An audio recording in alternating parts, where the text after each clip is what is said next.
Bismillahirrahmanirrahim. Untuk minta waktunya sebentar ya. Sebelum mulai, marilah kita baca Al-Fatihah terlebih dahulu biar acaranya lebih lancar.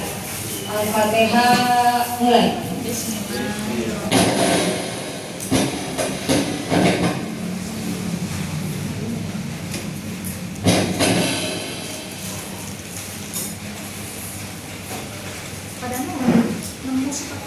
Marilah kita panjatkan puji dan syukur kita atas rahmatnya kita dapat berkumpul pada hari ini. Salawat wassalam tak lupa kita curahkan kepada Nabi Muhammad SAW beserta para sahabatnya. Yang pertama, yang terhormat Bapak Kepala SDN 1 Kabupaten, yang dimana hari ini tidak dapat hadir dikarenakan kesehatan. Saya juga mengucapkan terima kasih atas diberi waktunya untuk pengimbasan pelatihan yang selama kurang lebih 6 bulan pelatihan coding dan kecerdasan artifisial, serta guru-guru yang saya hormati dan saya banggakan.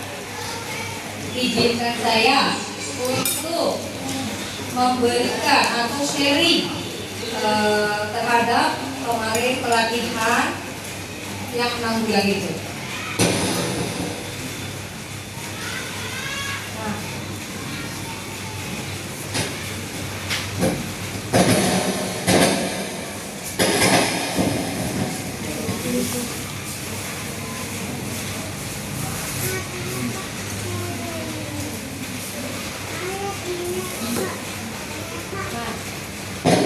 Sebelum masuk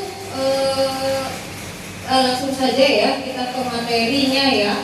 Nah, sebelumnya di sini ada yang tahu tentang coding dan kecerdasan artifisial. Nah, coba ya, saya punya gambar di sini ya. Kalian pernah kan, pasti ya Bapak Ibu pernah menggunakan contoh LKPD seperti ini ya. Nah, ini tuh termasuknya ke dalam coding ya. Nah, nanti bagaimana sih apa coding itu? Apa kecerdasan artifisial itu? Nah, selama pelatihan saya juga di sana membahas tentang banyak sekali aplikasi-aplikasi yang menurut saya sangat menarik. Bahkan saya aja selama 6 bulan kayaknya kurang, tapi ya sudah ya. Nah, lanjut ya. Nah, tadi pasti Bapak Ibu di sini pernah ya menggunakan LKPD coding. Nah, kalau kita codingnya ini nama Pulau Indonesia. Oke, kalau di kelas 1, kelas 2 itu bisa matematika, bisa warna, bisa juga kayak persegi panjang, banyak ya contoh-contoh coding. Nah, lanjut ya. Tujuan pembelajaran atau tujuan pengibasan di sini yang pertama adalah berbagi wawasan pelatihan hasil pelatihan coding kecerdasan artifisial fase C jenjang SD ya. Lalu di sini juga tujuan pengibasan di sini meningkatkan pemahaman tentang pentingnya literasi digital di SD ya.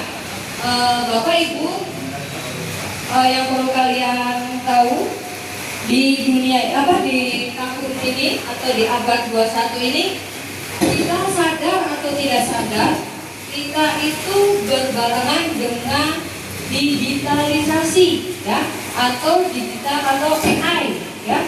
Kalian juga Bapak Ibu juga sering menggunakan AI dalam aplikasi-aplikasi, misalkan ya kalian fotonya ada di rumah, kalian ada di rumah nih, Bapak Ibu ada di rumah, tapi di aplikasi itu kalian bisa jalan-jalan ya. Bahkan ada yang sudah di Eropa, padahal Bapak Ibu ini hanya menggunakan foto saja ya.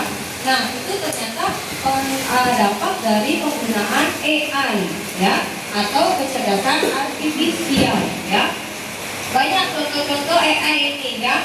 Bahkan Bapak Ibu guru kalau sedang jalan-jalan misalkan ke tempat tujuan, oh iya saya mau ke rumah misalnya ya, di sini biasanya ke rumah, nggak tahu jalannya, pakai aplikasi Google Map ya, Google Map. Nah di sana tujuannya kalian ibu ini mau kemana, bapak ini mau kemana, nanti kita cantumkan otomatis, nanti di sana bisa ada kotaknya. Nah ini ya. Terus di sini juga tujuan pengimbasan yang terakhir adalah memberikan contoh praktik mengajar coding dan kecerdasan artifisial yang sederhana dan menyenangkan. Nah, untuk membangkitkan kita ya, agar lebih motivasi kita lebih semangat lagi. Nah, di sini ada SDK-nya Pandu Jalur ya.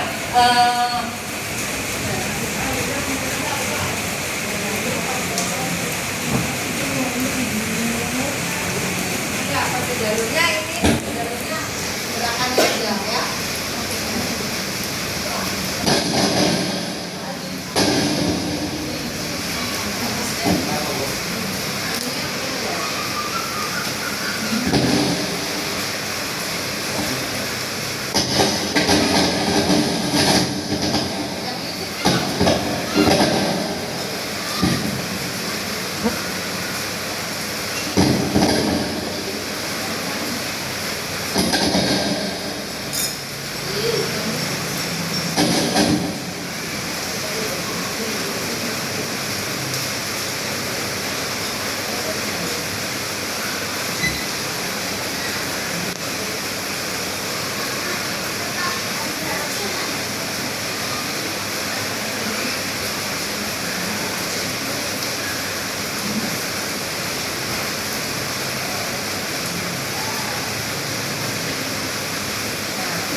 Kita waktunya kita berdiri semuanya. Mau ngapain? Kita mengikuti SDG ini ya.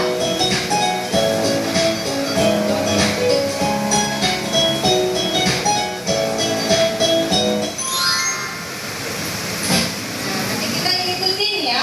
Yuk bersama-sama kita berdiri. Kita waktunya sahabat kita agar lebih biar tidak boring ya.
lebih panas ya. Udah panas sekarang ya. Nah, kalau di sini kita berpasangan ya. Nanti berpasangan kan nanti ada pulpen satu ya. Ada pulpen. Ada pulpen. Ya, pulpennya di tengah-tengah, pulpennya taruh di tengah-tengah. Tengah apa bu? Ya, pulpennya di tengah-tengah yang berpasangan. Nah, nanti caranya instruksinya gini. Kalau saya bilang sakit, kalian pegang perut, ya. Kalau pegang sikut, kalian pegang sikut kalian, ya. Nah, nanti jika sikat, berarti langsung ambil pulpennya, ya. Siapa yang duluan menang, itulah yang kalian menang. Bisa? Bisa ya? Coba, yuk berdiri lagi yuk. Yuk Bapak Ibu yuk, berdiri lagi yuk. Di tengah-tengah. Ikutan.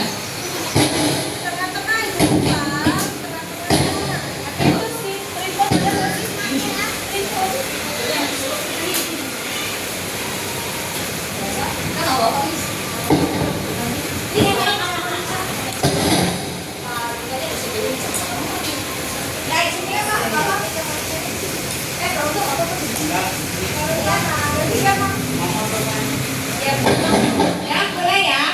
Satu. Kalau ingat ya, kalau sakit pegang perut. Kalau sikut pegang sikut masing-masing ya. Kalau bilang sikat berarti diambil pulpennya, oke? Ya, coba. Sakit.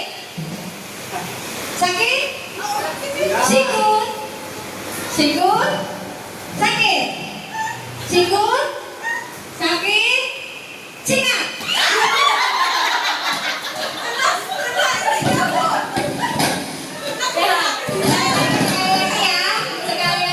Sekali lagi ya. Ayo dilatih mana? Ayo. Dapat ya, ya siap ya. Sikut. Sikat.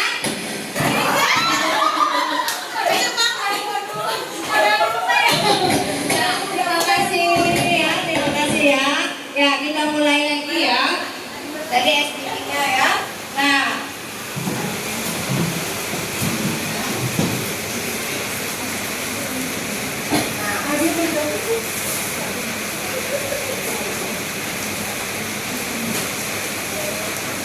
sini ada pertanyaan nih.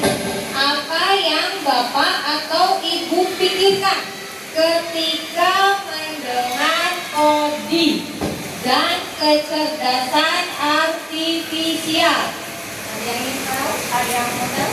Siapa yang mau tahu? Ada yang tahu? Apa yang kalian pikirkan tentang coding? Ya, Res?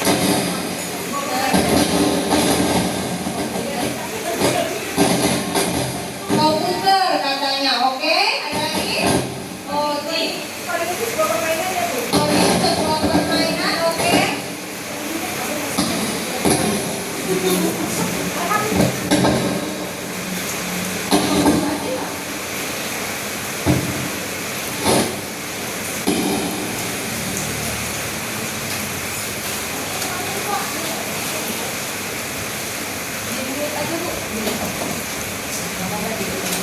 Coding itu komputer, kata Budian. Coding itu sebuah permainan. Ada lagi? Sini? Ya, itu ya yang dipikirkan. Teknologi ya. Ada lagi, Pak Nafi? Apa yang Anda pikirkan ketika mendengar coding dan kecerdasan artifisial? Apa?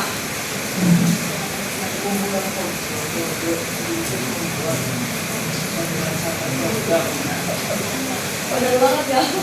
Makanya kode-kode ya. Nah, ternyata nanti kita dibahas ya di sini ya selanjutnya. Nah, kecerdasan coding dan kecerdasan artifisial ini bukan materi pelajaran wajib ya, melainkan dilaksanakan bisa melalui 3 opsi. Yang pertama mata pelajaran pilihan. Nanti kalau saya pribadi itu dimasukkan di satu hari, di hari Sabtu, kalau nggak salah bisa dijadikan KMP 5 ya, coding itu. Nah, bisa juga dijadikan ekstrakurikuler ya. Terus KKA ini bisa terintegrasi dengan mata pelajaran lain. Contohnya kayak bahasa Indonesia. Di sana adanya prosedur pembuatan. Misalkan kalau di belakang itu pembuatan nasi ya, menanam nasi. Nah, dia itu di sana ngapain aja? Itu waktu KTSP, kurikulum KTSP. Ya, tapi sekarang kurikulum nasional ini saya belum menemukan. Tapi ini di coding ini kita ternyata dibahas lagi di sana. Ternyata ada, tapi dengan nama lain namanya. Ya. Nah, ini terkait dengan mata pelajaran. Bisa matematika. Matematika itu apa sih, kehidupan sehari-hari dikaitkannya. KKA, coding kecerdasan artifisial.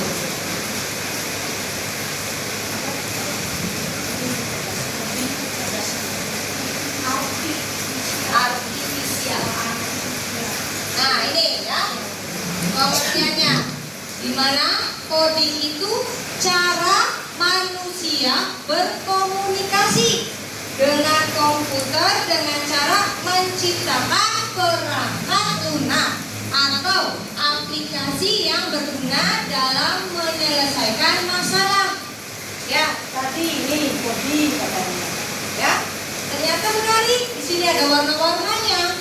Ya, di sini warna. Ini kalau ini mah warna ya. Ternyata ini buah-buahan. Yang A apel, yang B itu bintang. Nah, ini di sini nanti. Ya, lebih lanjutnya ada. Nah, di sini ada lagi pengertian dari kecerdasan artifisial. Ya, dimana kalau kecerdasan artifisial ini atau yang disebut dengan AI, ya, atau kecerdasan buatan, namanya juga kecerdasan buatan, berarti punya dari siapa buatan? Yang manusia, ya. Nah, dimana kecerdasan artifisial ini teknologi yang membantu komputer belajar dari pengalaman dan melakukan tugas tanpa perlu diperintah. Itu kecerdasan artifisial, ya. Nah, kecerdasan artifisial ini yang tadi saya sebut pertama, yang kalian pada pakai foto ya, Gemini ya, pakai aplikasi Gemini, fotonya ada di rumah, tapi bisa diaplikasikan mau jalan-jalan, pergi umroh ya, tuh pakainya cara seperti itu. Nah, nanti dijelaskan ya, coding itu nanti ada yang termasuk unplugged dan plugged. Mungkin di sini saya akan menjelaskan coding dulu, yang kecerdasan artifisialnya nanti. Nah, di sini ternyata mata pelajaran coding itu membekali siswa dengan literasi abad 21 ya. Berarti cocok ya sama gagasannya Pak Prabowo yang katanya mau digitalisasi anak ya. Buktinya kita sudah dapat bantuan IPM ya. Bahkan nanti datang lagi di setiap sekolahan. Ya, itu wacananya Pak Prabowo. Jadi siswa bakalnya belajarnya menggunakan papan digital atau IPM ini. Terus di mana mata pelajaran coding juga melatih berpikir komputasional ya. Komputasional ya. Masalah besar menjadi terperinci atau sederhana, komputasional.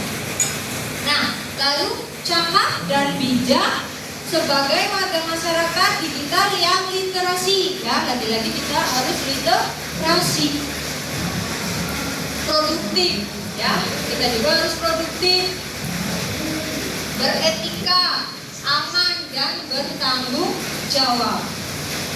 Nah, Mata pelajaran coding juga sangat terampil mengelola dan memanfaatkan data sehingga berkarya melalui KA. KA itu kecerdasan artifisial atau kecerdasan buatan. Gitu ya. Nah, tadi ya, coding itu ada yang termasuk plugged dan unplugged ya. Kalau yang plugged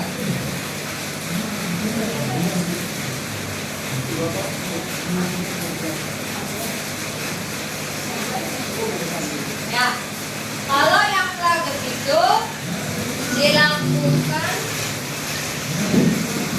plugged itu kegiatan yang dilakukan dengan bantuan perangkat digital ya, seperti komputer, tablet, mungkin nanti internet atau IPS, itu coding, makanya kegiatan ya plugged. Nah, kalau unpluggednya kegiatan dilakukan dengan tanpanya perangkat digital, biasanya seperti menggunakan kertas. Nah ya Bapak Ibu, yang kalian sering print ya, yang sering aku pakainya coding. Nah ini codingnya termasuk unplugged. Paham ya Bapak Ibu ya? Kalau yang pakai kertas, yang gambar LKPD, itu namanya unplugged ya. Permainan-permainan ya, kartu, misalkan anak kita kalau waktu di sana itu kita sebagai robotnya, nanti fasilitatornya nanti yang memerintahkannya ya, pakai kartu bisa. Kalau yang pluggednya itu harus menggunakan bantuan perangkat digital. Nah sampai sini ada yang ditanyakan? HP maksudnya apa? HP berarti maksudnya kemana? Iya, pakainya maksudnya HP kan sama aja, berarti pakainya plugged ya, karena menggunakan internet, ya kan? Masih bisa digunakan.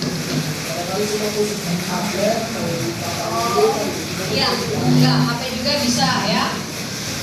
Masih banyak. Plugged itu intinya menggunakan perangkat lunak atau kayak komputer, HP juga bisa kan, tablet ya. Nah ini contoh-contoh dari unpluggednya, banyak ya contoh-contohnya ya.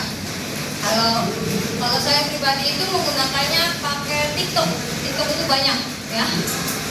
Lanjut, ini yang contoh unplugged, ini contoh pluggednya ya. Nah kalau contoh dari plugged itu banyak yang animasi ya. Kalau pengalaman saya waktu 5 hari itu membahas tentang contoh plugged ini ya, bagaimana cara-cara ini permainan ini tuh kucing.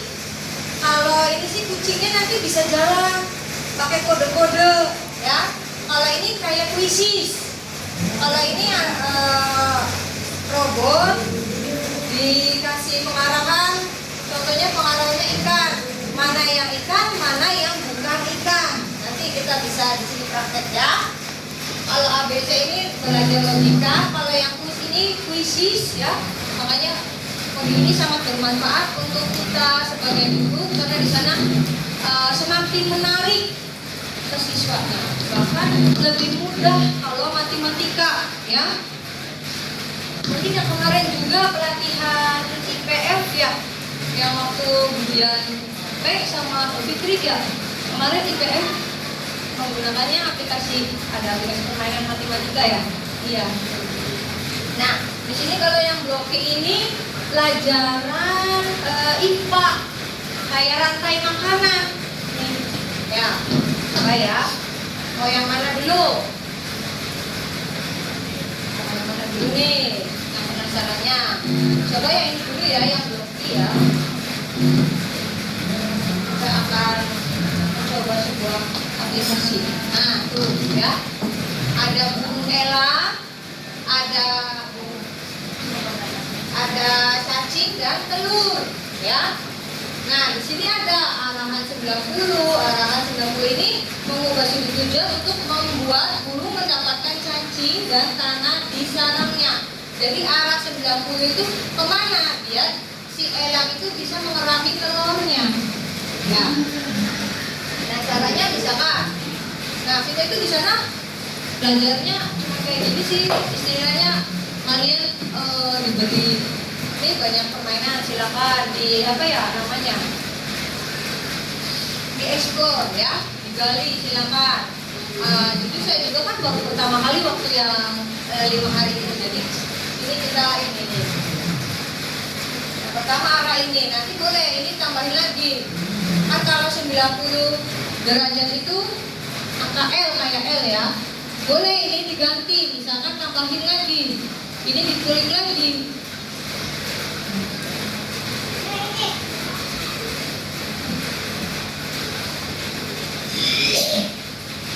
Ini digeser aja ya.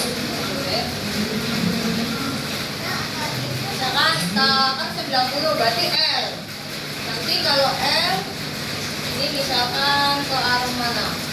Berarti kan ke atas. Ke bawah berarti berapa nih yang matematika nih? Ya, si apa namanya? Arahnya ke sini. Dalam dulu ya.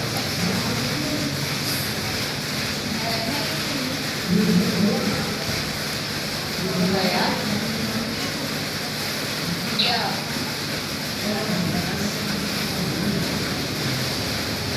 Nanti jalannya kemana ya?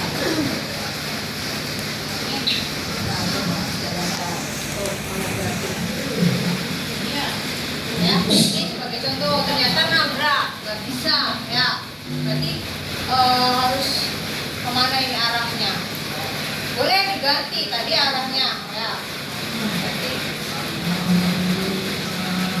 ke bawah ya.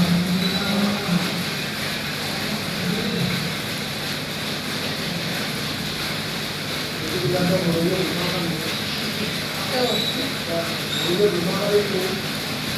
Berarti ya membutuhkan belok nih, beloknya. Kayaknya tidak kurang belok ke sini. Berarti tambah lagi nabrak kayaknya. Nabrak ya. Tadi berarti ya arahnya yang belok.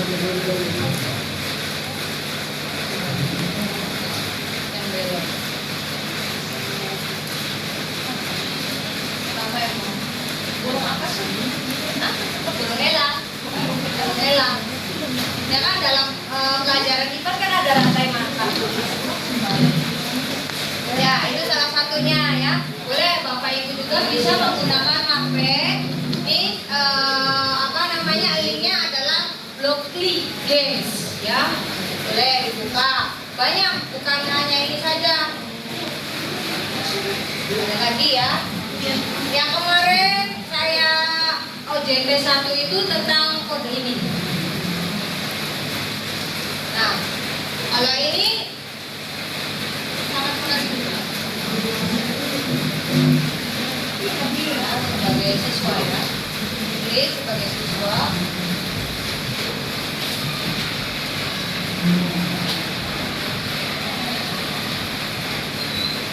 Nah, ini ya. Ada pembelajaran untuk usia 5 sampai 11 tahun, pembelajaran usia 11 tahun ke atas. Ini menggunakan aplikasi kode ORG ya. Biasanya yang ini nih, yang anak kelas SD.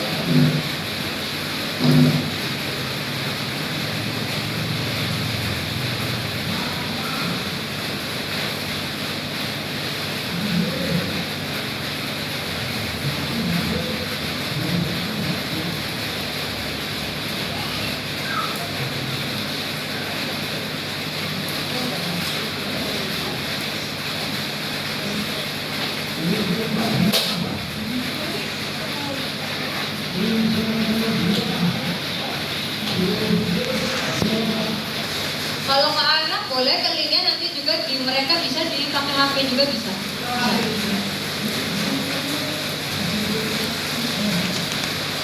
Dulu ya, ini bebas apa harus baca itu? Enggak sih, bebas.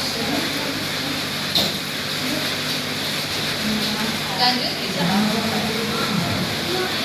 Oh ya betul lagi. Ini maksudnya ini gitu.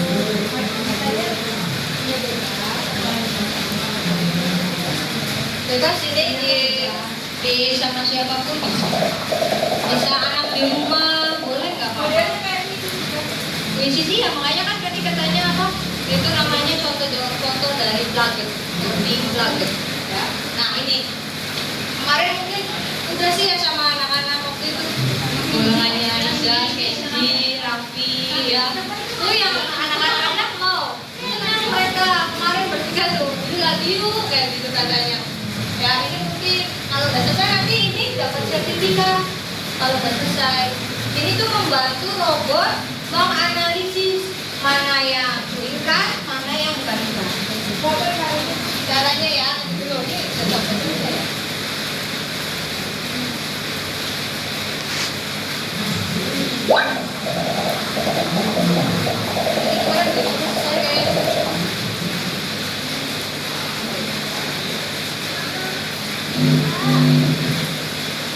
Ini udah level 8 ya. Apakah ikan ini lapar ya? Dilihat. Ini si AI-nya ya. Nah, nanti kelihatan dari si kartu-kartu ini. Ini lapar enggak? Kita ini aja. Boleh, itu tidak lapar boleh. Tuh, nanti dia si robot itu apa sih? Menyerap ya. Belum nanti. Jadi dia tugasnya masih itu dulu, masih instruksi dulu. Mana ikan yang lapar, mana yang tidak lapar. Nanti dia akan mengingat semua memorinya. Oh, ya.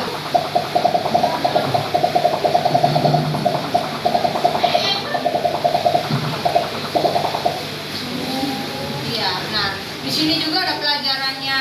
Apakah wajar menggunakan cerdasan buatan untuk menilai ikan berdasarkan rupanya?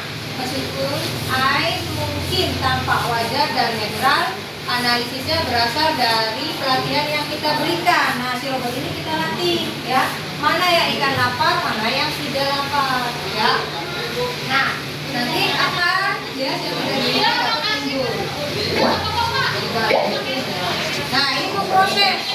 Si robot ini memproses, ya, dengan data pelatihan yang tadi berikan, ya, yang itu dia berikan itu, nanti dia memprogram untuk mengenal laparnya ikan itu bagaimana.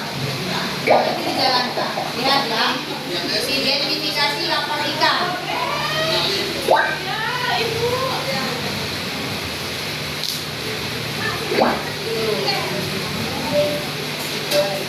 Ya contohnya mungkin itu lapar, yang disilang itu mungkin tidak lapar.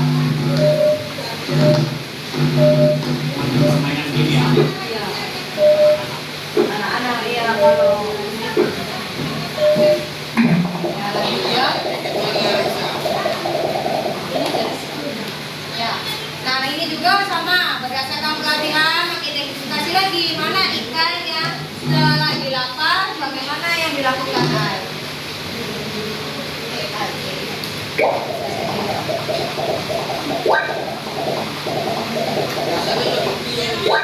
Nah, ya mungkin ini ya apa sih contoh plagetnya? Kita lanjut lagi ke materi. Sampai sini ada yang ingin ditanyakan? Sampai sini? Kita lanjut ya. Adalah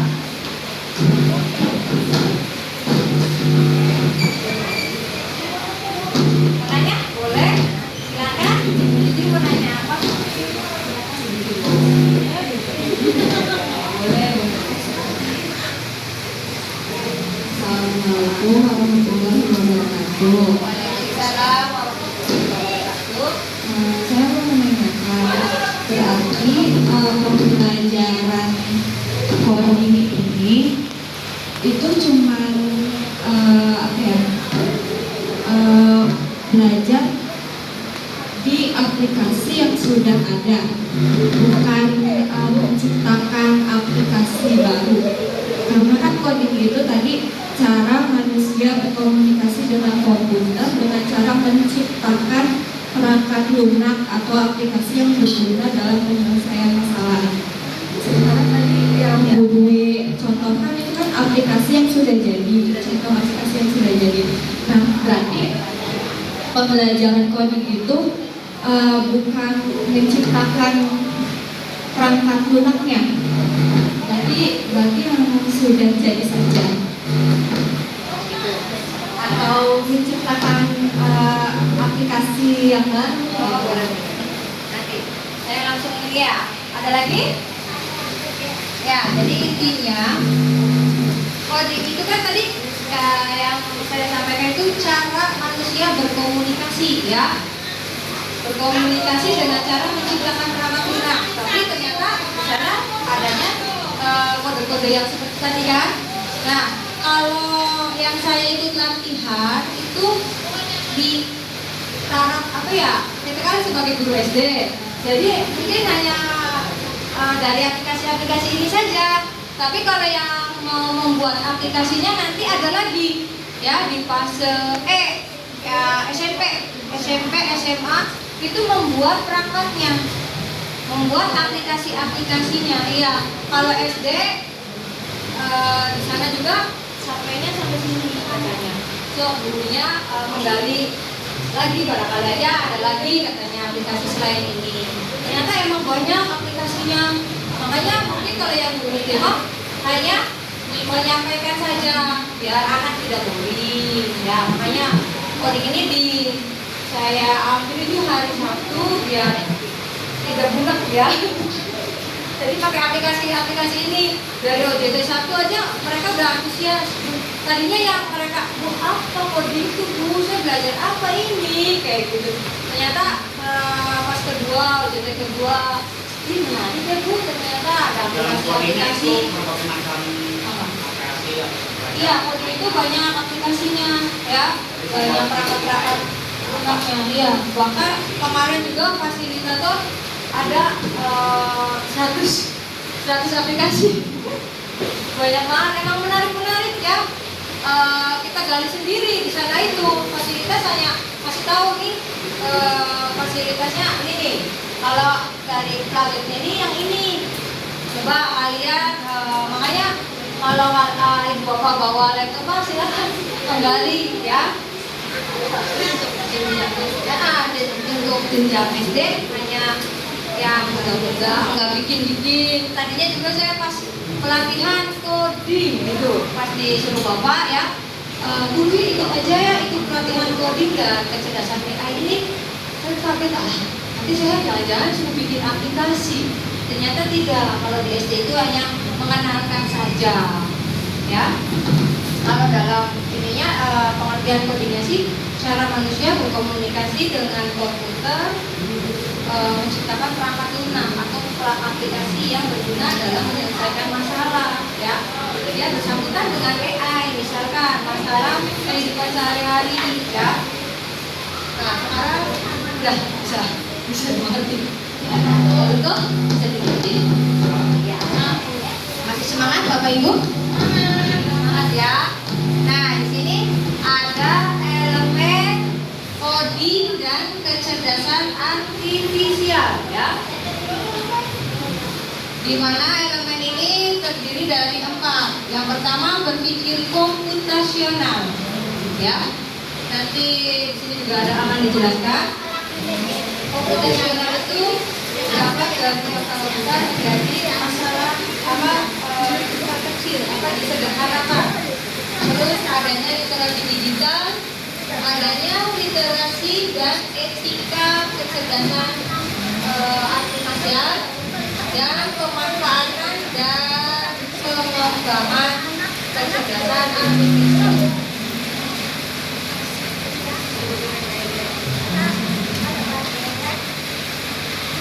Nah, di sini berpikir komputasional, ya, ada 4.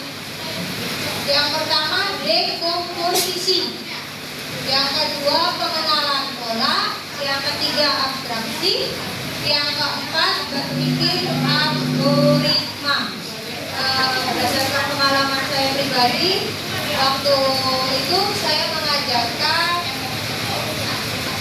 tentang berpikir algoritma. Algoritma itu prosedur atau langkah-langkah pembuatan, kalau yang dibilang itu pembuatan mie goreng. Ya, kalau di yang lainnya itu teman-teman saya pakainya sandwich, membuat sandwich. Apa dulu yang harus disiapkan itu? Ya, kayak ya makanya ternyata apa sih kurikulum nasional ini kembali lagi ke zaman dulu. Zaman dulu ada namanya prosedur, sekarang mah namanya berpikir algoritma. Di sana ada lama-lama pembuatan. Nah, nanti kalau yang di komposisi itu pembuatan misalkan ada yang ulang tahun, bagaimana caranya membuat pesta ulang tahun, bagaimana tempatnya, memilih tempatnya di mana, nah, terus mau makannya di mana, itu dekomposisi. Kalau pengenalan pola itu seperti misalkan ada angka 2 yang genap ya, 2, 4, 6, nanti misalnya berapa nih, itu pengenalan pola. Nah, kalau abstraksi itu kayak modelnya aku adalah sebuah alat tulis. Apa? Iya, singkat ya. Siapa aku? Iya, siapa aku? Apa aku? Ya, ya, boleh ya. Tuh, ternyata ini begitu seperti itu. Lanjut ya. Nah, ini kalau dekomposisinya artinya itu proses memecahkan masalah besar atau objek yang kompleks menjadi bagian-bagian yang lebih kecil, lebih sederhana. Ya. Nah, kalau pengenalan polanya itu di mana pengertiannya adalah kemampuan untuk mengenali pola dan kesamaan yang mungkin berulang dalam data ataupun informasi yang diberikan. Bisa aja berbisik berantai ya, misalkan kamu ngomong apa, temannya nanti ngomong apa, aku kita itu makan, sampai akhir itu juga bisa. Ya. Nah ini untuk cara pengajarannya. Dekomposisi itu ini ya, yang pertama pesta ulang tahun. Tujuannya dimana peserta didik yang kecil yang lebih mudah diselesaikan. Alatnya kertas, pensil, maupun papan. Nah, langkah-langkahnya tentu saja guru memberi tantangan. Coba kalian anak-anak bayangkan jika ingin membuat sebuah pesta ulang tahun yang sempurna, apa saja sih yang harus dipersiapkan? Gitu ya. Nah, saya dibikin tulis nih bagian-bagian kecilnya dari perencanaan pesta. Misalkan tuh kayak tadi memilih tempatnya. Ayo silakan pilih tempatnya, mau di restoran mana, mau di tempat makan mana, mau di rumah mana, di rumahnya siapa, terus mengundang teman-temannya, jadi lebih kompleks, ya. Nah nanti setelah itu baru setelah semua bagian terkumpul diskusikan, ya. Nah kalau apa namanya coding dan kecerdasan AI ini pakainya sama yang kelompok ya, pembelajaran kelompok. Terus pengenalan pola yang tadi saya sebutkan, pola angka ya. Ada bilangan genap 2, 4, 6, 8, nanti berapa? Berapa? 10 ya. Ada lagi pola bentuk lingkaran segitiga, berarti apa? Lingkaran lucu ya. Lanjut ya.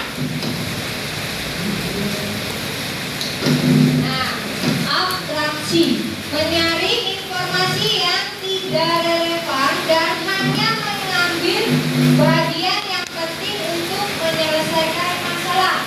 Dengan kata lain, hanya berfokus pada informasi penting dan menyaring detail yang tidak relevan. Itu kata Supriyanto. Ya.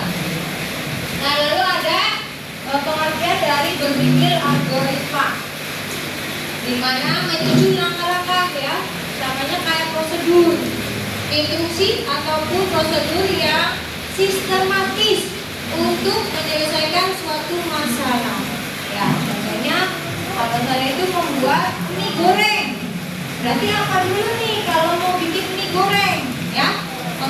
alat-alatnya juga harus disediakan, ya kan?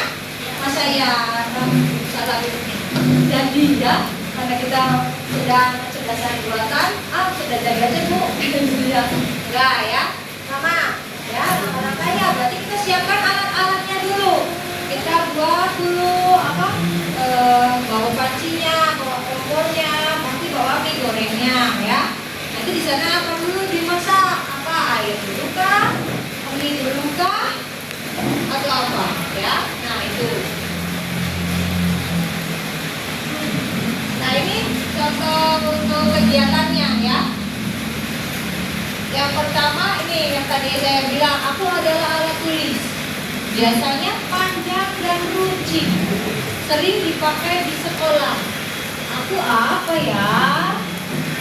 Definisinya ini ya. Jadi kalau yang akuntansi seperti itu. Ada yang berpikir algoritma ini di sini ya tuh. Misalkan guru menyiapkan lembar atau berisi langkah-langkah membuat sesuatu. Ini contohnya roti lapis, sandwich, ya. Membuat origami atau menggambar rumah juga boleh. Adapun langkah-langkahnya, maka ya nanti siap ya. Lebih jelas. Karena pelatihan ini saya menggambarkan 5 modul. Nah, tadi sudah tentang coding dan kecerdasan artifisial. Ada lagi nih. Apa perbedaan mesin cerdas dengan mesin non cerdas? Coba Bapak Ibu barangkali tahu. Mesin cerdas dan non cerdas apa sih? Oh, ayo Bapak. Apa? Mesin cerdas apa? Komputer, boleh. Terus mesin kalkulator, ya. Tadi katanya kata Ibu Fitri, komputer sama kalkulator. Kalau yang komputer yang mana? Mesin cerdas. Kalau kalkulator? Maksudnya non cerdas katanya. Kita buktikan ya. Berarti apa ya? Perbedaan mesin cerdas dan non cerdas. Makasih Ibu Fitri. Boleh tepuk tangan dulu. Ya, perbedaan belum coba. Saya kasih makan kosong ya. Nah, mesin cerdas dengan mesin non cerdas kata Ibu Fitri, katanya mesin cerdas itu komputer, kalau non cerdas itu kalkulator. Saya tampung dulu ya.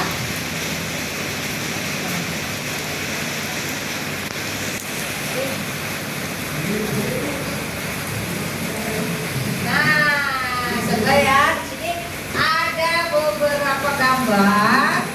Boleh ya, sebutkan mana yang termasuk mesin cerdas dan mesin non cerdas. Yang pertama, coba Ibu Ica kipas angin maksudnya kemana? Ica kemana? Mesin cerdas atau non cerdas? Kipas. Hah? Non cerdas. Oke, selanjutnya Ibu Dian S. Itu robot masak.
jadi supir, tapi itu sebagai banyak orang tidak bisa mobil ya tidak mau ya apa ya sekarang ada mobil yang seperti itu ya ada ibu ya mobil itu harganya itu seperti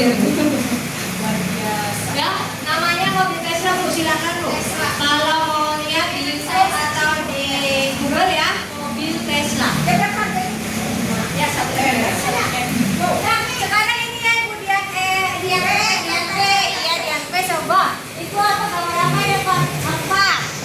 Gambar apa? Nah, skuter katanya masuknya kemana ya? Masih cerdas apa non cerdas? Non cerdas katanya ya.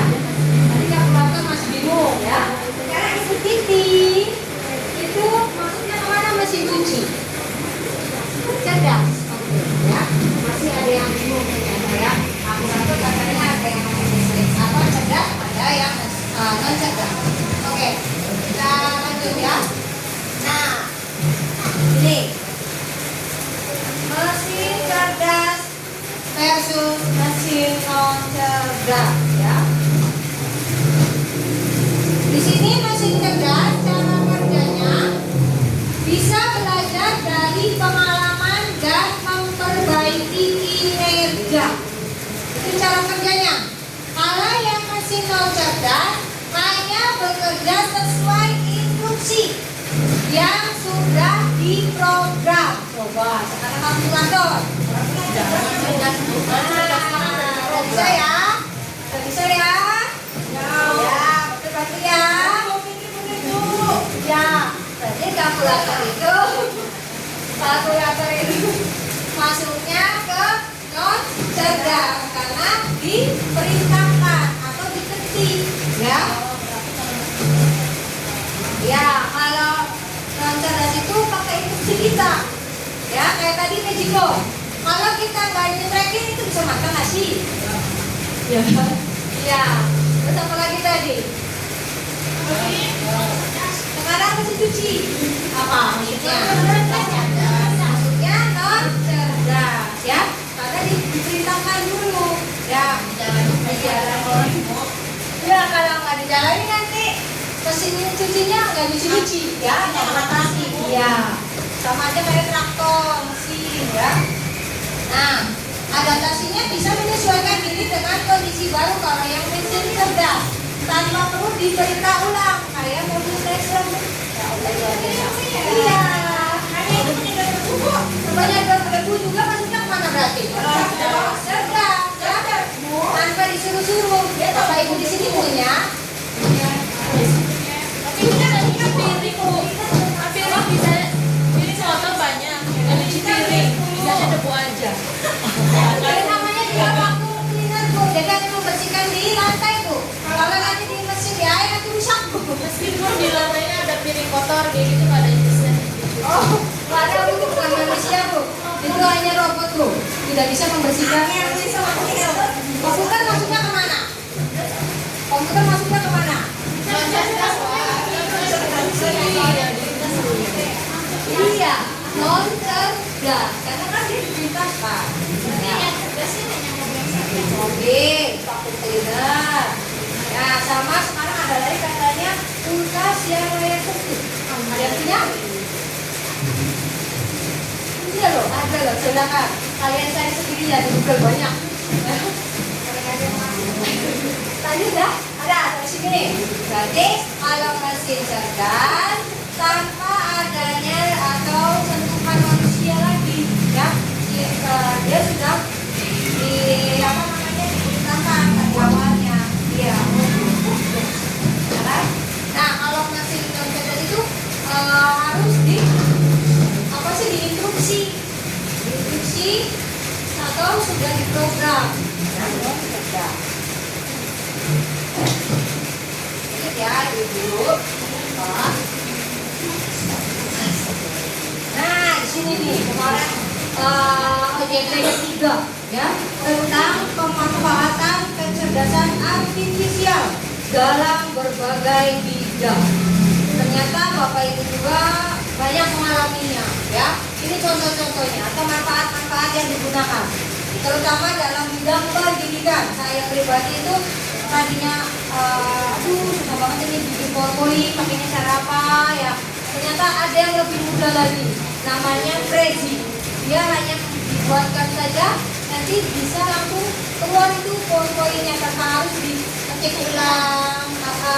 Zaman dulu kita kuliah ya, kalau mau PowerPoint bukunya harus manual dulu sampai kantuk-kantuk, sekarang tidak ya, langsung aja. Prezi, namanya Prezi. Kok aplikasinya Prezi kok? Ya. Ada lagi pakai Gemini. Sekarang itu banyak ya. Kalau ChatGPT itu nanti masuknya boleh mana sih? Kalau ChatGPT mungkin dalam pendidikan kita dibuatkan soal-soal itu sangat mudah ChatGPT. Ya. Sudah seperti begini tuh. Iya. Kalau begini belum. Nah, tapi di sini ya peran kita sebagai guru ya harus bisa memfasilitasi ya sama membatasi, misalkan kayak ChatGPT ya. Menurut saya aja kalau ini ada soal dikasih tugas PR, kata dia dan memakainya ChatGPT. Iya, tapi kan ada waktu itu benar ada kesalahan di ChatGPT juga ada kesalahan. Ya, namanya juga komputer pasti banyak salahnya. Jadi tidak semuanya 100% benar. Makanya kita sebagai guru harus sebagai fasilitator, motivator ya, bahwa boleh kalian menggunakan ChatGPT maupun Gemini, tapi awas ya, data-data kita jangan diberikan semuanya. Karena apa? Data itu nanti bisa dicuri oleh orang lain ya kan, karena pakainya Google ya. Nah, tadi yang pertama itu manfaat pendidikan dari ruang guru ya. Kalau ruang guru itu kayak les ya, terus Genius, Google Classroom, Canva ya. Ini saya juga menggunakan Canva. Sekarang Canva juga ada AI-nya, ada kecerdasan buatannya. Jadi kalau kita misalkan kita lagi males nih buat bikin ini PowerPoint pembelajaran aja, misalkan pembelajaran matematika tentang rasio, di situ banyak muncul ya. Nah, bagaimana sikap kita sebagai guru bisa memilih mana yang baik, mana yang tidak baik. Gemini ya, Gemini banyak ya. Google Translate untuk bahasa, makanya sekarang itu ke luar negeri nggak usah keder ya.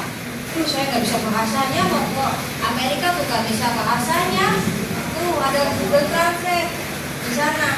Jadi kita bisa tinggal foto pakai HP, kita ngomong apa? Oh, ngomong ini bentar-bentar. Terus kita di voice notes, nanti dia akan mentranslate sendiri atau menerjemah sendiri. Oh, ternyata dia minta donat misalnya. Nah, hiburan ya. Kita sebagai guru juga butuh hiburan ya. Kadang kita juga menonton YouTube, apalagi siswa-siswa kita ya. Setiap hari kayaknya nonton YouTube, apalagi YouTube-nya ngobrol permainan lah. Itu YouTube. Terus Netflix, itu film-film ya. Kadang film yang di bioskop juga kita bisa di sini di Netflix. Atau di Spotify itu kayak lagu-lagu. Kalau kita dulu ingin lagu-lagu mungkin pakainya aplikasi Spotify. Nah, transportasi dari manfaat kecerdasan artifisial ini, transportasi ini pakainya Google Maps ya. Nah, kita bisa tuh anak-anak, misalkan hari Sabtu kita bawa HP ya, kita akan memanfaatkan Google Maps. Ada yang tahu Google Maps? Ya, seperti itulah contohnya ya. Misalkan kita mau ke jalan-jalan ke mana nih? Kita mau jalan-jalan ke Jepol. Yuk, kita manfaatin Google Maps ini, kita bareng-bareng sama murid-murid ya, digali Google Maps ini. Baze itu aplikasi chat ya. Terus nah ini sekarang itu banyak kendaraan pintar, termasuk yang tadi ya, mobil Tesla itu termasuknya kendaraan pintar karena tanpa pengemudi dia bisa jalan.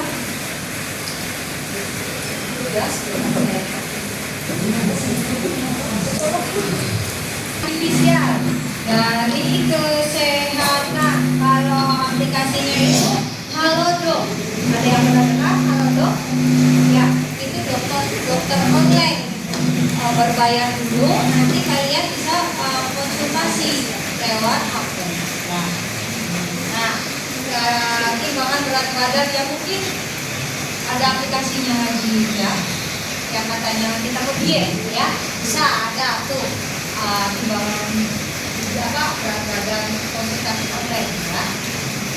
Lalu keamanan.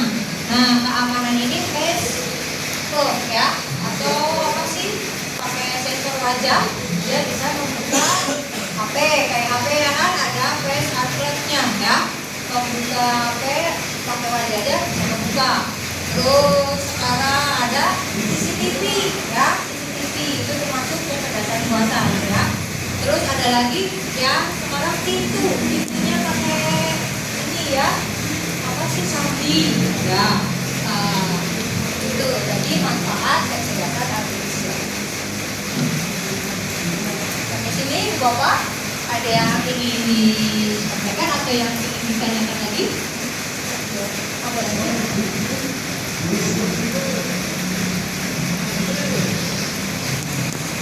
Nah, sekarang ada tantangan etika dalam penggunaan kecerdasan artifisial. Yang pertama adanya plagiatisme, plagiat ya, mengambil sesuatu tanpa izin, plagiat ya. Terus adanya dari kecerdasan artifisial ini adanya miskonsepsi dan hoax ya, banyak nih yang belum tentu kebenarannya.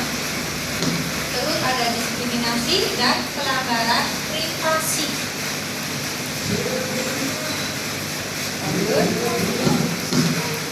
Ini juga ada strategi untuk mengatasi yang tantangan tadi ya, dimana yang pertama regulasi dan kebijakan kecerdasan artifisial yang bertanggung jawab dengan menetapkan batas usia minimum ya. Makanya anak kecil tidak punya Google, masih nggak boleh ya, karena masih kecil. Terus Facebook itu anak kecil masih tidak boleh, karena ada regulasi untuk menetapkan batas usia minimum. Terus pendidikan dan pelatihan untuk peserta didik, ada penguatan literasi digital ya. Makanya kita sebagai guru banyak pelatihan. Nah, mengapa sih menggunakan kecerdasan artifisial atau kali ini untuk izin orang tua? Kenapa? Ya, karena itu yang pertama, keamanan data pribadi. Ya, tidak ada tidak sembarangan mengasih kayak KTP kita, makan foto pakai foto KTP ya. Sekarang tuh parah sekali pencurian data. Bahkan PA kita saja bisa dibajak ya, bisa diambil karena dari kecerdasan artifisial. Terus mencegah kecanduan teknologi. Nah, dari mencegah kecanduan teknologi, misalkan kita punya anak ya, otomatis kan mereka itu main itu aja sampai lupa waktu ya. Ternyata ada aplikasi yang diberhentikan, anak itu nanti nggak bisa lagi main itu ya, beda ya, gimana ya. Ada aplikasi HP orang tua untuk ke anaknya, biar anaknya nanti si HP anaknya itu bisa berhenti, tidak main. Nah, lanjut memastikan konten yang diakses adalah konten aman untuk anak-anak ya. Kita bisa melihat apa saja nih anak-anak kita lihat konten-kontennya ya. Baik tidak untuk anak-anak bisa ya. Nah, ini ada panduan aman menggunakan KA untuk anak-anak.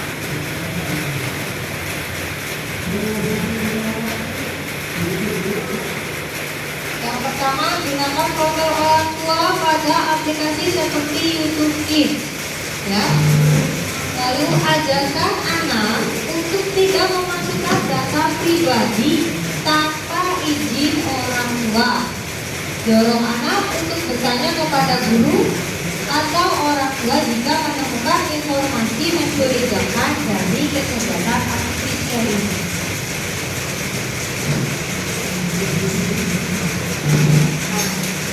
Dalam coding dan kecerdasan artifisial ini adanya modul pedagogik. Yang pertama menggunakan pendekatan, di mana pendekatannya itu pembelajaran mendalam.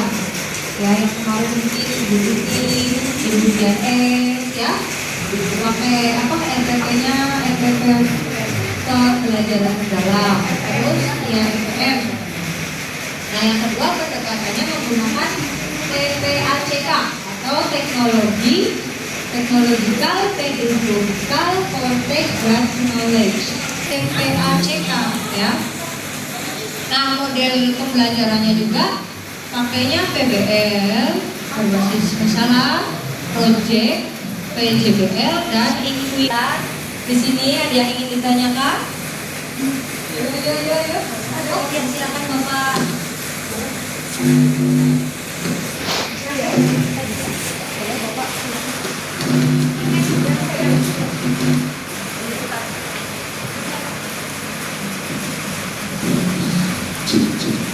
Baik, terima kasih Ibu yang memberikan jawaban kepada kita tentang pembelajaran coding.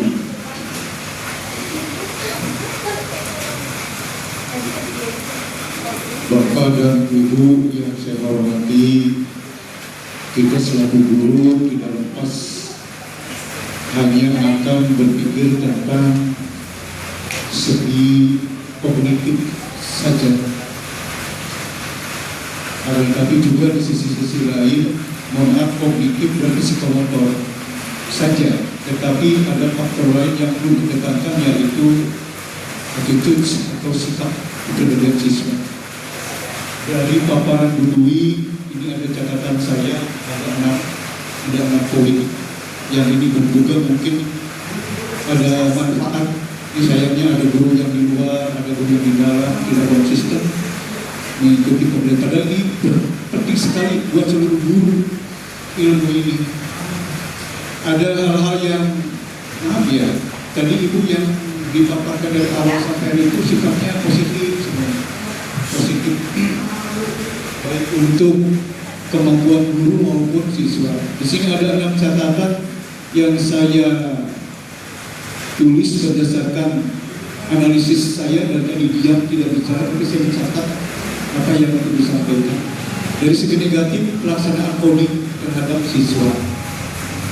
Bukan berarti yang saya sampaikan adalah merupakan protes, tidak.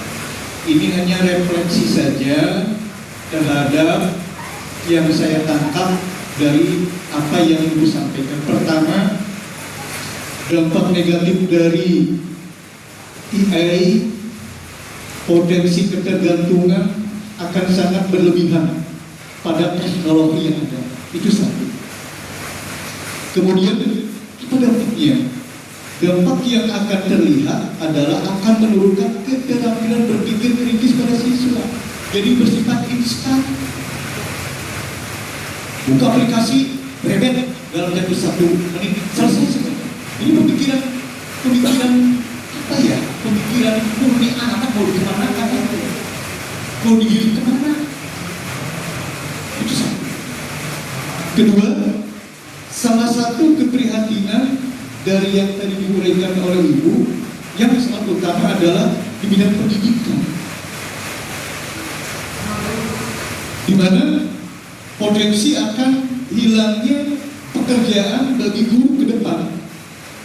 Sekarang saja yang dipola oleh robot, sekarang dipola oleh berbagai macam pengetahuan. Ke depan ini guru-guru mau dikemanakan, dikadangkan kemana nanti. Pabrik-pabrik juga sekarang sudah berubah. Robot. Ini akan apa yang menjadi dilematis besar bagi pemerintah, saya pikir.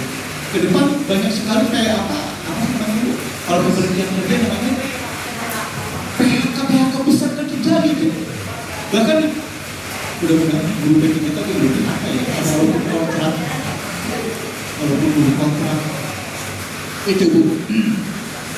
Bisa lanjutkan ya? Di sini juga ada teman, tapi sayangnya hanya guru perempuan yang duduk di sini. Apakah memang guru-guru laki-laki tidak penting dengan hal ini? Atau memang sudah pada bisa? Atau seperti apa? Ini Bapak yang sudah tua juga urusan terima kasih kepada ibu ini. Walaupun gaptek, nanti Bapak akan tetap mengusik ke dua belah anak saya bertanya nanti di rumah supaya semua bisa maju ke depan. Jadi dengan adanya tadi keprihatinan yang mendasar adalah guru ini akan mengalami dilematis ke depan. Kemudian guru akan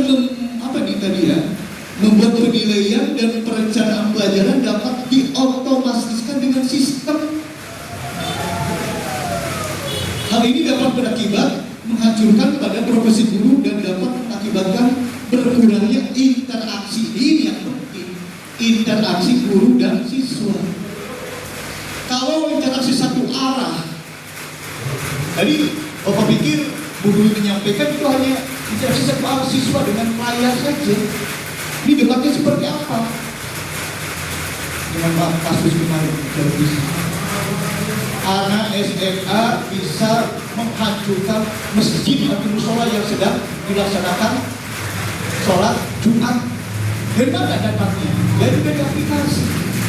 Tadi alhamdulillah Bu sudah mengupas perhatikan tata kelola anak untuk menggunakan teknologi.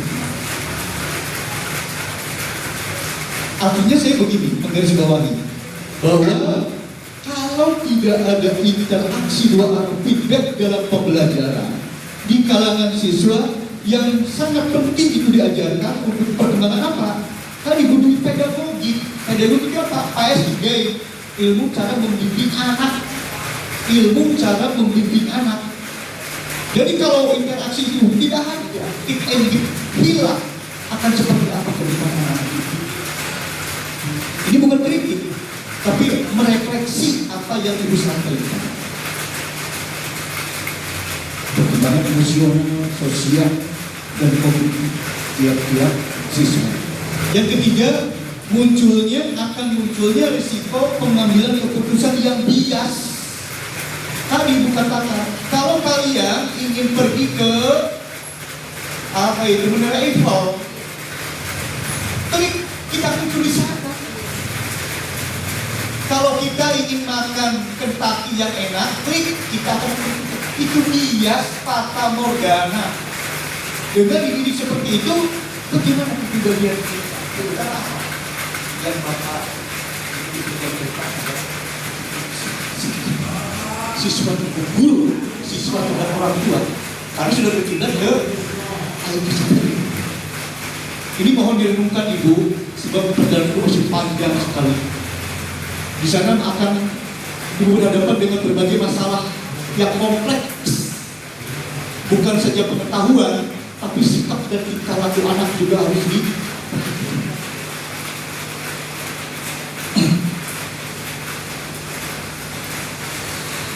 EA, menurut pemikiran Bapak yang dangkal, mungkin karena Bapak tidak mengerti penuh tentang EA, hanya akan menghasilkan keluaran atau output sebaik data yang dimasukkan saja ke aplikasi. Yang keempat, akan muncul potensi ketergantungan berlebihan pada EA dalam proses pembelajaran. Tadi Ibu mengatakan bahwa EA dapat menjadi alat yang sangat berguna dalam proses pembelajaran tersebut. Namun, EA seharusnya tidak boleh menggantikan peran guru yang sebenarnya. Tadi, mungkin kalau EA ini sebagai pengganti peran guru, mungkin banyak yang dikorbankan. Bapak Ibu ke depan kehilangan profesi guru, kehilangan tenaga. Jadi EA seharusnya tetap tidak boleh menggantikan peran guru. Mengingat kebutuhan yang perlunya interaksi antara guru dan siswa tadi supaya terjalin pencapaian pelajaran untuk mencapai tujuan yang diharapkan. Kelima, mohon maaf ini agak lama, ini juga sebagai apa ya, pengetahuan buat kita semua. Dalam hal personalisasi kepribadian pembelajar EA, di samping memiliki sejumlah manfaat buat siswa dan guru, ternyata upaya untuk membuat materi pelajaran yang secara spesifik untuk setiap siswa tanpa memberikan lebih banyak kebebasan kepada mereka, justru ini akan menjadi kurang tertarik atau bahkan menjadi bosan karena terkungkung oleh aplikasi. Tidak tadi itu katakan apa itu namanya, kalau penggalian itu explore ya, mengeksplor secara detail dengan kemampuan otak secara normal. Itu selalu dibantu oleh mesin. Ini yang berbahaya nanti ibu sedang belajar matematika, ke anak kelas 6, cuma buat esai, buat pecahan, biasa menjadi desimal. Anak yang tidak bisa hitung, sulit. Tapi dengan membuat aplikasi teks satu detik, jadi siapa yang merugikan dengan masalah ini?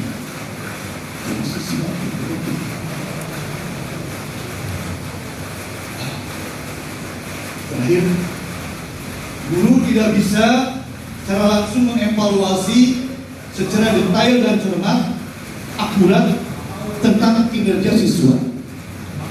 Ketika chat yang disampaikan siswa ke aplikasi berkontribusi di dalamnya, sehingga membuat guru sulit untuk mengikuti masalah yang muncul dalam proses pembelajaran siswa. Jadi mungkin kalau lebih dalam Bapak amati sekilas Ibu tadi menyampaikan, Bapak Ibu mencatat dari awal sampai akhir kesimpulan Bapak. Itulah apa namanya, refleksi bukan protes, bukan refleksi, renungan, kesimpulan. Terima kasih Bu Dwi, tetap semangat. Ibu adalah generasi penerus bangsa dan teman-teman lain di sini untuk menghasilkan guru-guru yang senior. Mudah-mudahan tetap ada pada posisi di depan dan mampu mencerdaskan kehidupan. Tapi ingat, jangan sampai melupakan apa yang terpisahkan tadi. Jangan hanya kognitif dan psikomotor saja, bukan berkata tapi sikap anak yang penting. Kau terapkan klik and klik. Terima kasih dulu. Assalamualaikum warahmatullahi wabarakatuh.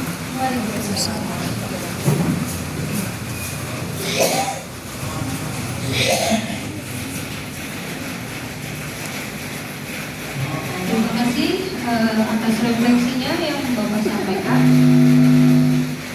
Ternyata sama gagasannya seperti ini Pak. Tapi sebagai guru di sana protes sama fasilitator. Loh, nanti peran guru hilang.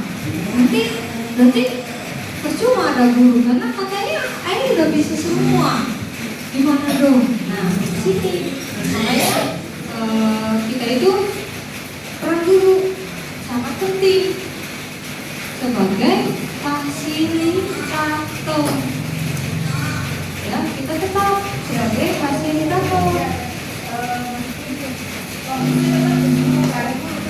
Ya, masih tetap katanya, tetap seorang guru sebagai fasilitator, fasilitatornya itu tetap namanya juga kecerdasan buatan. Bakal ada kesalahan atau tidak sepenuhnya benar. Makanya yang membenarkan itu siapa? Guru.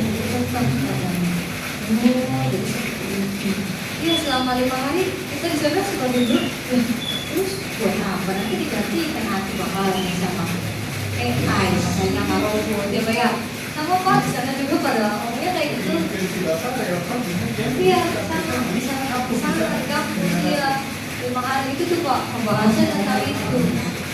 Ya, jadi kita sebagai guru ya, kita harus lebih ke depan, lebih pintar lah intinya, lebih mendalami lagi. Oh, kayak gini nih, berarti kayak gini. Kita itu sebagai fasilitas.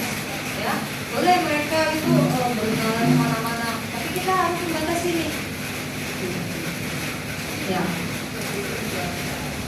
iya, iya jangan kalah lah pokoknya juga harus jangan semuanya tidak semuanya kita harus sebagai fasilitator, sekaligus berada dalam pemanfaatan. Kalau dulu ya, teknologi kan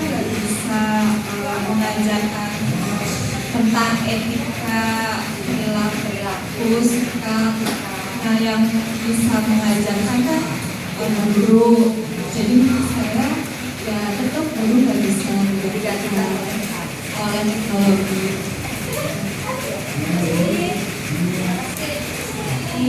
Ya, itu sih ya kata Busi juga benar.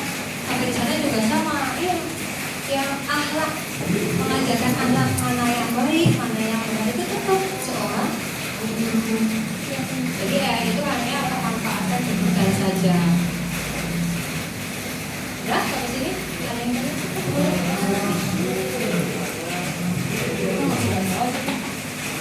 Terima kasih Ibu.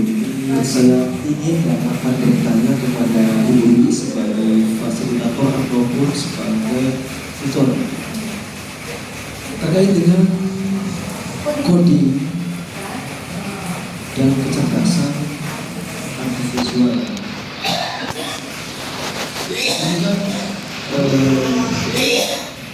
Secara garis besar menggunakan teknologi, kan? Nah, apakah di sekolah ini anak-anak boleh membawa teknologi seperti handphone ataupun laptop itu saja? Ketika itu boleh, maka coding ini akan bisa berjalan. Karena yang tadi disampaikan ada coding yang laget atau laget gitu ya. Otomatis ini menggiringnya ke yang laget, gitu ya. Iya kan kita dulu di sekolah SD, terutama di SD ini boleh tidak bawa HP, boleh tidak bawa HP, bawa laptop boleh tidak, itu sudah jelas. Tapi selama ini kita belum jelas ya, anak jangan bawa HP, itu aturannya dari mana? Belum tertuang dalam peraturan perundang-undangan yang berlaku di SDI ini. Terima kasih itu saja Ibu Dwi, semoga bisa menjawab kemudian dan kegelisahan hati saya perihal coding. Terima kasih. Terima kasih Pak Hana. Anak boleh tidak membawa kayak semacam handphone atau ya sesuatu laptop gitu ya? Ya ada masanya boleh, ada masanya tidak boleh. Ya karena di pon ini kebetulan saya kan ikut pelatihan, jadi dapat bantuan bos Ekin. Ya, nah di mana bos Ekin itu kita itu membeli buku. Ya, ada bukunya. Jadi coding itu tidak selamanya menggunakan target. Ya, kan ada dua, ada target dan untarget. Jadi boleh hanya waktu-waktu saja. Tidak seharusnya oh ini coding ini berarti hari ini harus bawa HP. Ya, nah apa sih menggunakan IPF ini yang terbaru nanti bisa tuh kayak kemarin pelatihan IPF ya matematikanya apa sih misalkan 7 kali 5 cepet-cepet tuh jadi intinya boleh atau tidak boleh asalkan tidak setiap saat hanya misalkan materinya tentang apa dulu codingnya pembelajarannya tentang apa dulu tapi sudah pas kalau setiap hari tidak boleh. Tadi waktu saya pembelajaran dalam itu kan kalau suruh pembelajaran berapa kan ya? Kami itu kan kita yang pembelajaran coding. Waktu itu saya itu kendalanya di karena prasarana gitu. Tidak semua orang tua itu boleh atau mengizinkan menggunakan HP. Jadi itu bagaimana menyikapinya gitu loh. Kata begini itu kan kadang kita bisa menggunakan HP, bisa juga kita menggunakan HP ini apa? Nah, menggunakan target sama non target gitu kan.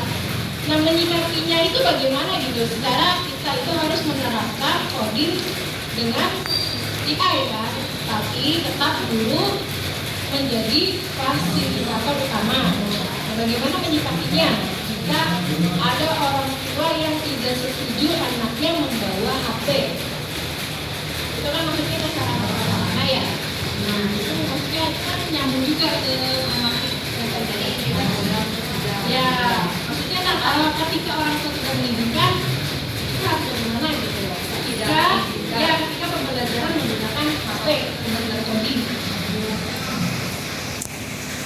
Maaf ya berdiri ya, biasanya. Ya. Oh, takutnya dulu. Sikapnya ya. Saya pribadi ada anak ya, murid saya juga ada yang HP-nya kebetulan itu menghilang. Jadi bagaimana ya caranya? Ya udah pakainya punya sekolah.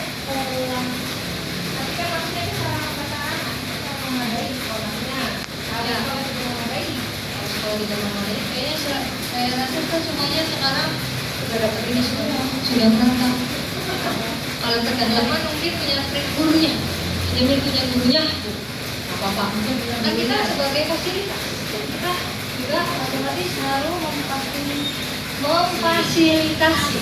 Jadi guru itu semua harus bisa apa bagaimana ini lebih baik bagus harus bisa. Ya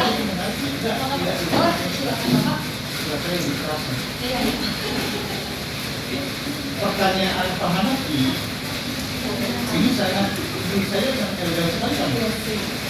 Enggak Bapak, kenapa bisa nanti kita berbunyi kemana-mana? Tadi Bu Dian Suryati menyampaikan solusi yang terbaik. Bagaimana kalau seandainya karena prasarana yang dibutuhkan oleh guru tidak disetujui oleh orang tua? Sekarang gini, Bapak mau bertanya kepada guru, program yang digeluti di kampus Universitas itu Muhammadiyah Cirebon itu kan program pemerintah, proyek pemerintah. Diberlakukannya mulai kapan sih kok itu? Kalau memang diberlakukannya di awal anggaran ajaran Juli ya, anggaran Januari, berarti pemerintah sudah siap. Ketika ini proyek ini dimimpikan kepada akar rumput ini mengikuti di tiap-tiap SD itu itu desain anggaran apapun sudah mungkin sudah diprogram. Ini terbukti perlahan sudah datang lagi. Mungkin nanti ke depan ada satu paket lagi atau beberapa paket anak disiapkan memiliki satu anak satu HP. Kayak proses pembelajaran apa ini yang kita lakukan kurikulum merdeka. Proses pembelajaran diharapkan bukunya satu anak satu buku harus memiliki. Kalau belum dicukupi berarti belum siap ke pemerintah. Satu, kedua sikap peduli dari pertanyaan ini Budian punya pola apa? Pola pendekatan persuasif dengan orang tua.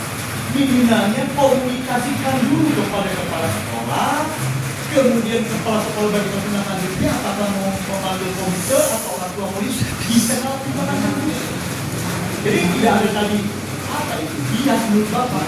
Kalau sewaktu kode dibutuhkan anak-anak bawa HP, kalau tidak jangan. Ini apa aturannya? Jadi supaya pakai tadi ada regulasi yang mengikat baik dari pemerintah maupun sekolah. Ada rapat musyawarah dengan komite dan orang tua murid. Nanti di sana ada suatu kesimpulan, ada suatu catatan. Kita dari itu lagi referensi kita untuk mengantisipasi apa tadi orang tua yang tidak produktif atau tidak pro dengan pembelajaran coding. Kita tidak bisa banyak bicara. Aturannya adalah kalimat memberitahu apa understanding yang dibuat oleh kepala sekolah, mungkin orang tua. Dengan begitu, apapun karena ini sudah menjurus coding, maka setiap anak wajib membawa HP wajib. Jangan setengah-setengah. Kalau setengah-setengah bisa nanti ada permasalahan. Bukan saja di sekolah, permasalahan yang kompleks di rumah. Anak akan bertengkar dengan ibunya, ibu akan bertengkar dengan suaminya gara-gara HP. Itu barangkali yang Bapak Direktur terima kasih. Kalau di sana itu aplikasinya nggak bawa hapus dia Pak, pakainya langsung pakainya IPS. Jadi mereka itu langsung interaksinya di sini, di depan. Nah boleh nanti di rumah, boleh kalian pakai nih di sini, ditindakan di sini. Kan katanya sekarang pakai itu nggak boleh bawa HP ke sekolahan, aku yang katanya jangan begitu. Makanya kita juga oh berarti pemanfaatan IPS itu jadi si anak boleh bawa HP, kita mengeksplor dari sini, harusnya bayar dia katanya. Makanya sekarang Prabowo itu akan memberikan berapa sih setiap sekolah ya.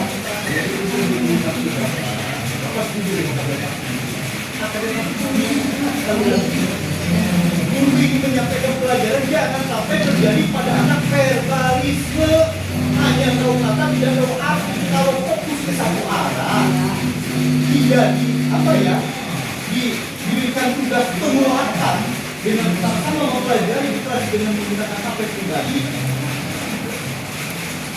Untuk menuju mereka tidak menjadi masalah. Karena kontrol dari matematika. Jadi artinya itu hanya sebagai sampel untuk memberikan pretest atau proses, maka atau memang materi diajarkan secara singkat oleh ibu melalui pelajaran bebas dan apa. Tapi kan konteksnya tujuannya adalah anak kita itu pendidikan. Bisa ilmu apa? Mengajaran melalui apa? Bagaimana bu?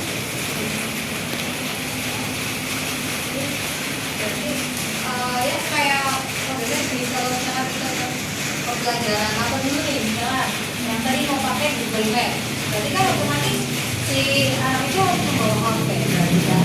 Nah bagaimana caranya kita berarti benar harus tiga arah tiga arah ya kayak sekolah itu untuk memberikan Komunikasi. ya Komunikasi. ya korelasi berarti ada hubungannya ya Pak. Ya di dulu nih enaknya bawa HP itu bukan berarti di sekolah itu untuk main. Jadi yang harus ada komunikasi tiga arah kayak sekolah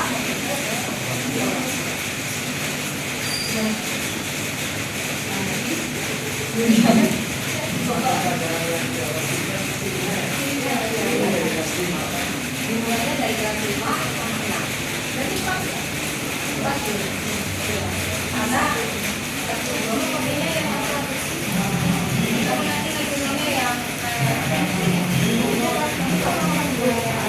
pemanfaatnya mah apa-apa kalau pakai anak. Makanya saya kan pelatihan ini, nanti ada lagi pelatihan lain masih banyak.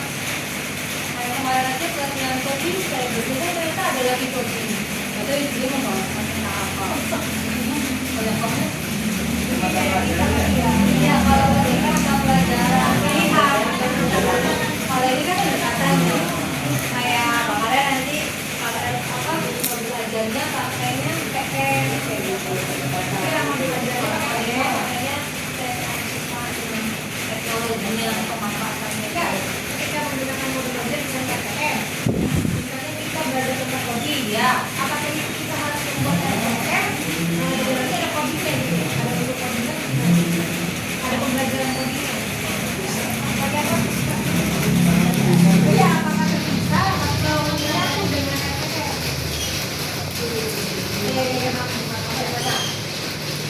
Ketika kita membuat SPM, karena pakai SPM ya, SPM itu rencana pembelajaran mendalam. Kalau ketika saya praktek itu, saya menggunakan SPM misalkan Pak, yang tadinya SPM, rencana pembelajaran mendalam. Nah, ketika kita mau pembelajaran coding, apakah kita juga harus membuat SPP? Oh ya, ada SPP-nya. Ya, ada SPM-nya. Apakah ada SPM-nya atau menyatu dengan SPM? Maksudnya, udah bingung nih antara SPM dan coding. Oh, kan coding kan saya mata pelajaran gitu. Oh iya. Jadi saya juga ngajar di sana, ngajarin namanya coding gitu ya di sekolahan. Ada SPM-nya, menggunakan SPM tapi tidak mendalam seperti yang begitu sama itu sampai penilaiannya enggak hanya Apa berbeda? ya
tujuan pembelajarannya, ada capaian pembelajaran juga ada. Jadi ada seperti itu. Tapi ya mungkin nggak selengkap seperti FPR. Iya, masa yang tadi misalnya juga nanti bisa kita ya sama itu sama FPR. Kenapa tadi? Tambah baik. Pelajaran kan ada 3. Terintegrasi ke dalam mata pelajaran di pelajaran lain. Jadi itu sama. Ya kuat. Jadi bukan kayak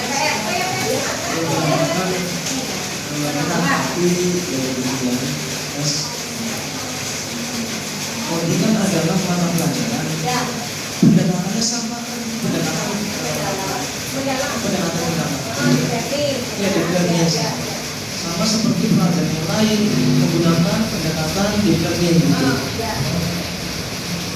Jadi sama seluruh pelajaran terintegrasi dengan pendekatan deep learning gitu. Bukan PM yang masuk ke bukan. Dalam coding ada PM-nya, dalam IPS ada PM-nya, dalam agama ada PM-nya gitu sih. Ini yang maksudnya dulu. Pendekatannya saja bukan kurikulum, pembelajaran dalam itu. Ya, ini pendekatan yang bukan kurikulum. Iya pendekatan. Terima kasih ya. Tadi refleksinya ingat ya, dimana saya mengambil kesimpulan sebagai peran guru sangatlah penting sebagai fasilitator, motivator sekaligus teladan dalam pemanfaatan teknologi secara bijak. Serta pembelajaran coding itu dan kecerdasan artifisial merupakan kebutuhan penting dalam mempersiapkan generasi era digital. Dan prinsip etika dalam penggunaan kecerdasan artifisial ini sangat penting agar teknologi ini dapat digunakan dengan cara yang bertanggung jawab. Sekian, kurang lebihnya saya mohon maaf. Wabillahi taufiq wal hidayah. Assalamualaikum warahmatullahi wabarakatuh.